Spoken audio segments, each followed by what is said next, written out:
ゆっくりレ夢ムです。マリサだぜ。今日はどんな小話かしら？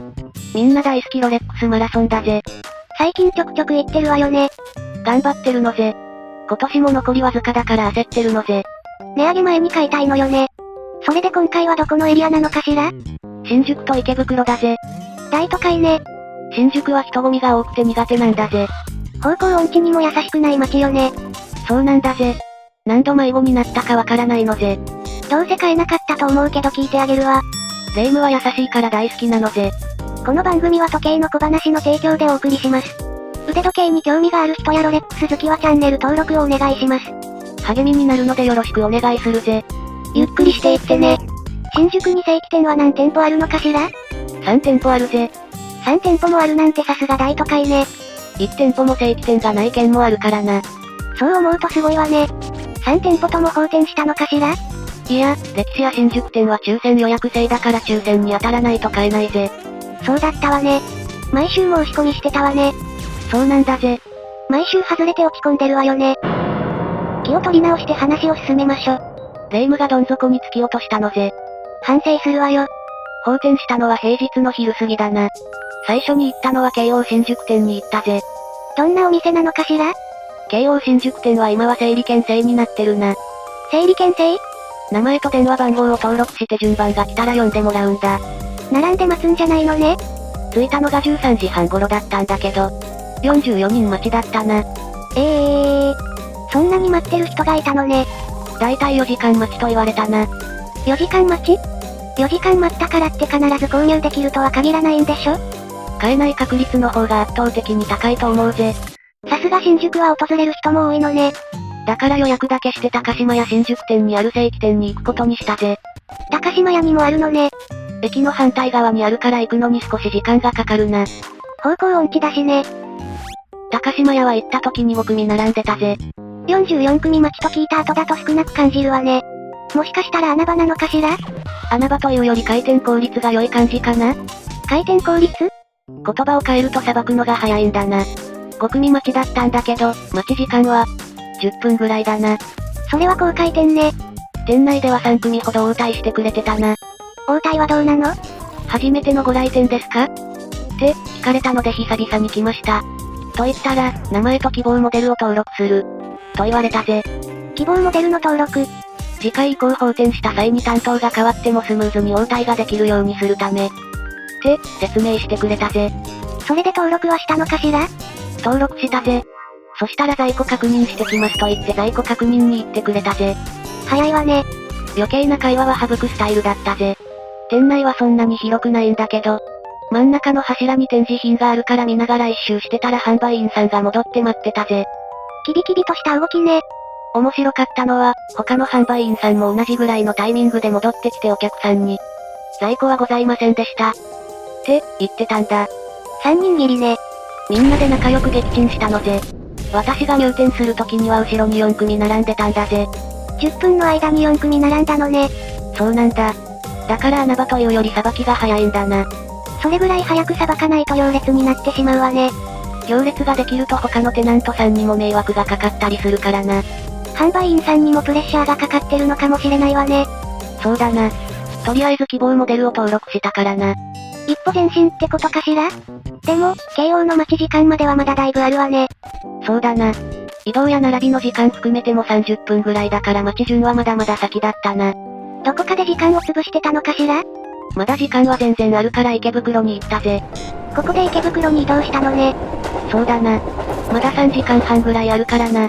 池袋にも正規店は何店舗かあるのかしら？ロレックス正規店は2店舗あるぜ。池袋にも複数店舗あるのね。ただ、西武池袋店は休業中だから、今は東武池袋店だけだな。西武百貨店の改装工事が影響してるのね。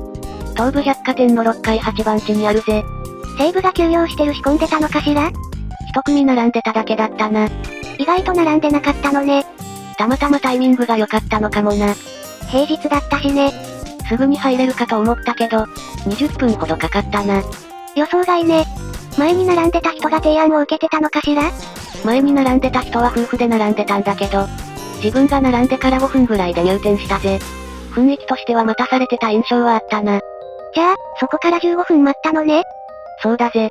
購入してた人がいたのかしら？夫婦の方の前はわからないけど、夫婦の方たちは、私が入店した際もまだ販売員さんと会話中だったぜ。長話をしてたのね。常連さんかもしれないな。私を担当してくれた女性販売員さんは落ち着いた感じの大人の雰囲気な方だったな。どんな会話をしたのかしら？初めてのご来店ですか？ここでも最初に聞かれたぜ。マニュアルがあるのかしら？初めてだと転売ヤーの可能性が高いと考えてるのかもしれないな。久々に放店したことを伝えて希望モデルをお伝えしたぜ。在庫確認に行ってくれたの？行く前に色々と会話をしてくれたぜ。例えばどんな会話かしら？おいパペのラッカー系はグリーンとターコイズ以外はお探しではないですか？とか、希望モデル以外についても丁寧に質問してくれたぜ。ピンクはいかがですか？って聞かれたので年齢的にも似合わないと思うんですよね。と、答えたんだ。私もそう思うわ。霊夢は販売員さんにはなれないのぜ。悪かったわね。販売員さんはなんて答えたのかしら？派手なピンク色ではないですから。男性の方でも差し色として取り入れれば素敵だと思いますよ。って言われたんだな。さすが販売員さんね。そう言われたらその気になるだろ？お世辞でも嬉しいわね。そうなんだ。制作者もその気になってピンクもあればお願いしますと伝えてたぜ。いい話の流れじゃないの？もしかして、ピンクがあったのかしら？いや、在庫はなかったぜ。そうなの？残念だったわね。ピンクも大人気カラーだからな。そうなのね。在庫確認は5分以上かかってたから、少し期待してしまったな。高島や新宿店が早かったからなおさらね。女性販売員さんは戻ってきた際に、入荷がないわけではないので、また来店する機会があるようでしたら名簿に登録します。って言ってくれたぜ。高島や新宿店と同じなのね。そうだな。名前と希望モデルを伝えてお店を出たのぜ。お店を出た時4組ぐらい並んでたぞ。並んでた時間も含めて滞在時間は30分ぐらいだったのかしら？もう少し滞在してたと思うけど、30分で4組なら新宿よりは少ない印象だな。少ないから丁寧な対応ができるのかしら？そういう面もあるだろうな。週末とか混み合っている時間帯は違うかもしれないな。週末にも行ってみたいわね。機会があった時に行ってみるのぜ。その後もどこかに行ったのかしら？お腹が空いたのでご飯を食べたり、ブラブラしてたのぜ。待ち人数はどんな感じだったのかしら？販売員さんに説明された通り1時間で10組ぐらい進む感じだったぞ。時計屋さんだからペース配分も完璧ね。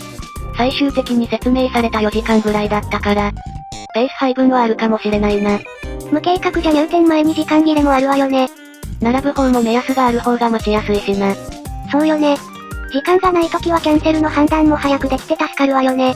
目安が分かれば他の用事を済ませたり計画が立てやすく待ちやすいからな。それで慶応はどんな感じだったのかしら？待ち人数が3名ぐらいになったら呼び出しがスマホに届いたな。届いてから店舗に向かうのね。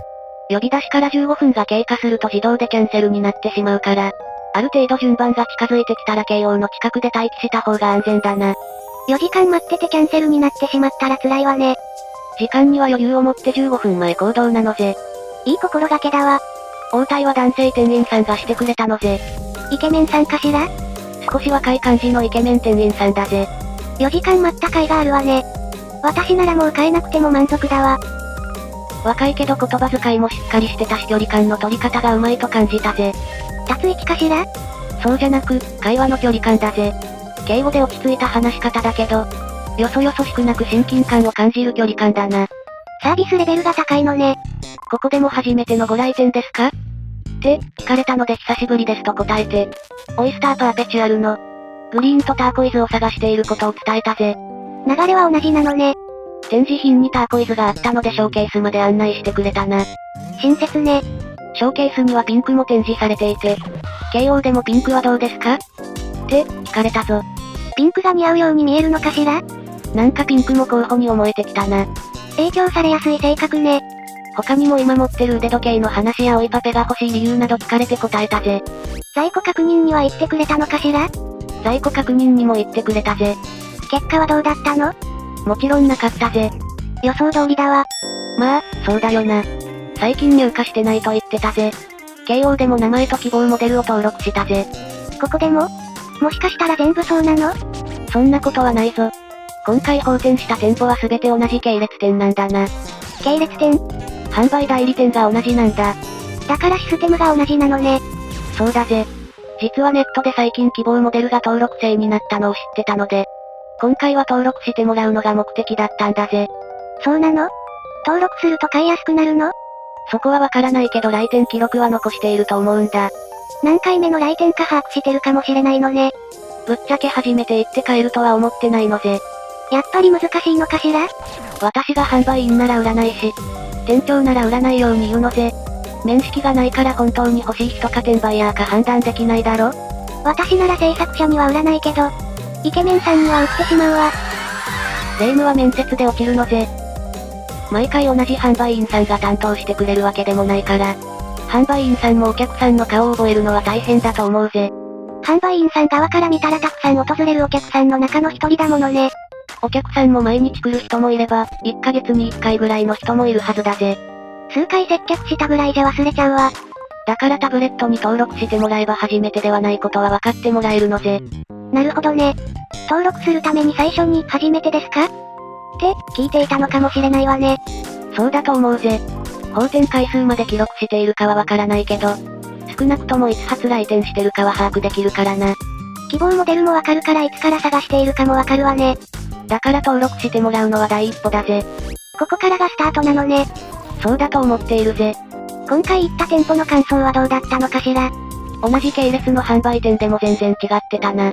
軽音はしっかりと話を聞いて応対してくれたし印象は良かったな。4時間待って販売員さんが塩対応だったり、一瞬で在庫確認されて終わりだったら悲しいわね。心が折れちゃうわ。販売員さんもわかってるからしっかり応対する分待ち時間も長くなってしまうな。それは仕方がないわよね。来店数だったりで販売店の対応も変わってくるのが分かったわ。実際、普段なら4時間は待たないな。そうよね。行くなら朝一がいいんじゃないかな？なんでそう思うの？